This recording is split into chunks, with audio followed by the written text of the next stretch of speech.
Welcome to the College Investor Audio Show, where we talk about the biggest issues impacting millennial money, from student loan debt to side hustles to building wealth. We will show you how to get out of debt so that you can build real wealth for the future. Oh yeah, we say it every year. Man, that year went fast. It's the end of the year already, so it's time for the end of the year financial checklist. That is today's episode of the College Investor Audio Show. Welcome. You know, the actions you take over the next couple of months can have a huge impact on your financial health and your tax bill next April.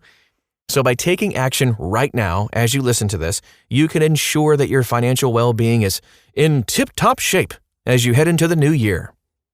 Right now, let's take a look at our top 9 end-of-the-year actions to boost your bottom line at the end of the year. Number 1, adjust payroll contributions to your retirement plan.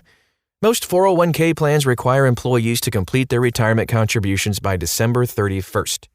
This year, you can contribute up to $19,500 plus an additional $6,500 in catch-up contributions for those over age 50. If you can handle a small reduction to your paycheck, consider boosting the contribution to your 401k plan. Even a 1 to 2% increase in contributions can yield long-term benefits. That's what it's all about, people, thinking long-term. Some companies even issue year-end bonuses. If you're slated to receive one of these, consider earmarking a portion for your 401k. This can help you boost your savings rate without dipping into your regular cash flow. Bingo! Number 2, review account beneficiaries. As long as you're logging into your 401k account, check the beneficiary on the account. This is especially important if you're married or divorced in the last year, but it's really important for everybody. A few years ago, I went through my accounts to check beneficiaries. I realized that my mom was still listed as the beneficiary on one small account, even though I've been married for a decade. Whoopsie. All right, tip number 3, spend it if you've got it. Over the past year, many companies have instituted well-being accounts or allowances to help employees cover some work-from-home expenses. These accounts may expire at the end of the year, so spend it if it's available to you. Additionally, be sure to request reimbursement promptly to ensure you receive this benefit. On top of these new accounts, many employees have access to flexible spending accounts. Flexible spending accounts, or FSAs, are accounts that do not roll over from year to year. Employers can offer health FSAs, adoption FSAs, dependent care FSAs. Typically, employees who have an FSA will need to spend money by the end of the calendar year.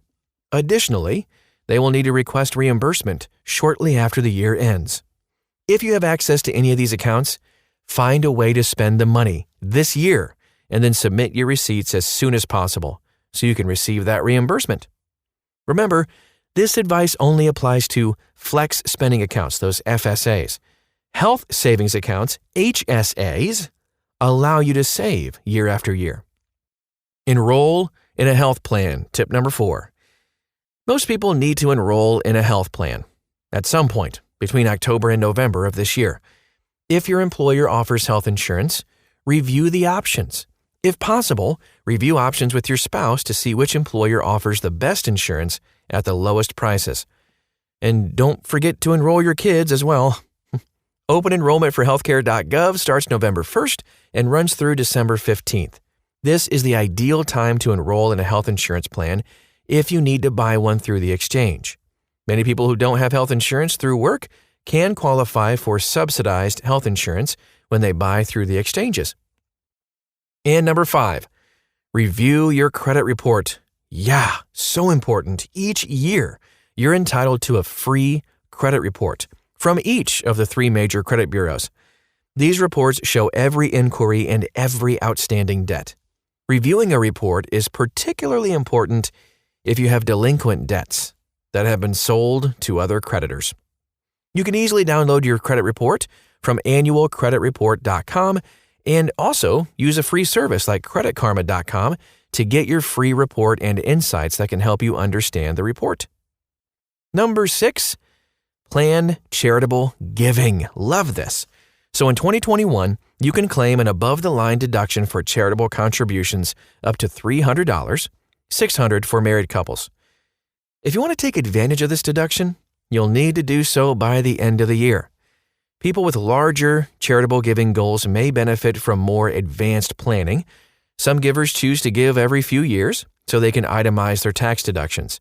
Meeting with the CPA by the end of the year can help givers decide on the best timing for their giving. Tip number 7, start tracking those business expenses. Get organized. It's not quite tax time, I know, but you can get a huge jump on business taxes by starting to track your business expenses and categorizing past expenses. Finding an app like KeeperTax, Everlance, or Hurdler can help you track and categorize your business expenses. All of these apps have downloadable reports that make tax filing a whole lot easier. And tip number 8, almost done, make an estimated tax payment if you're self-employed. If you are, or self-employed, or even a side hustler, you're likely to owe tax money to the IRS. To avoid a big tax bill, you might want to make a quarterly tax payment. Even a single payment can help relieve some of the financial burdens that come with paying a year's worth of taxes in April.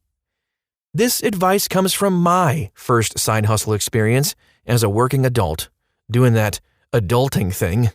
In my first year hustling, I earned over $10,000 from various gigs. I felt so good about myself. I paid no estimated taxes, and I didn't adjust my withholdings at my W-2 job. What was the result of this? A $2,500 tax bill, which took a month and a half of hustling to cover. Don't be like me. Make at least one estimated payment before figuring out your full tax burden for the year. And our 9th and final money tip for the year? Execute backdoor Roth conversions. If you're a high-income earner, you might not qualify for a traditional Roth IRA contribution, but the backdoor Roth is a tax loophole that allows high-income earners to get money into a Roth account. Once the money is inside that account, it is protected against future taxation. In general, it's easiest to execute a backdoor Roth conversion when the calendar year matches the tax year, so try to complete this task before December 31st. If you have extra time, use it to level up your finances. At the end of the year, you might have a few quiet days to reflect and plan. These are a few exercises that can help. Check your numbers. If you have time to compile your numbers, the end of the year can be a great time to reacquaint yourself with your financial numbers. A few of the key numbers to understand are your credit score, the total amount of debt you owe, your net worth, your income, and your spending. If you have a partner, share these numbers. Sharing numbers normalizes the conversation about money, and it can help you work toward shared life goals too. Set one financial goal. As the calendar year closes, we often set our sights on next year. It's easy to get swept up in the fresh start and overwhelm yourself with goals for a dozen good intentions. Instead of a burden load of goals, set one financial goal for the year ahead. A single goal will help you stay focused and achieve more. Plan expenses for the year. If you hate specific budgets, try something new. Map major expenses that may come up in the next 1 to 3 years instead. Writing down these expenses along with the expected price tags can help you set up savings plans to achieve the goals without debt. Participate in a financial challenge. January is a great time to participate in financial challenges. Many online communities use specific challenges to help members develop strong financial habits. In the past, I enjoyed debt paydown challenges, no-spend challenges, or even side hustle challenges.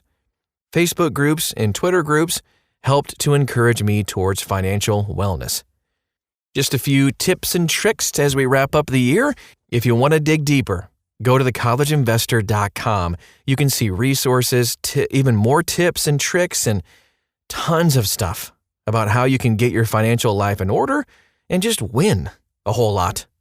Check it out, thecollegeinvestor.com. Thanks so much for stopping by today. Hey, we'll talk to you again real soon.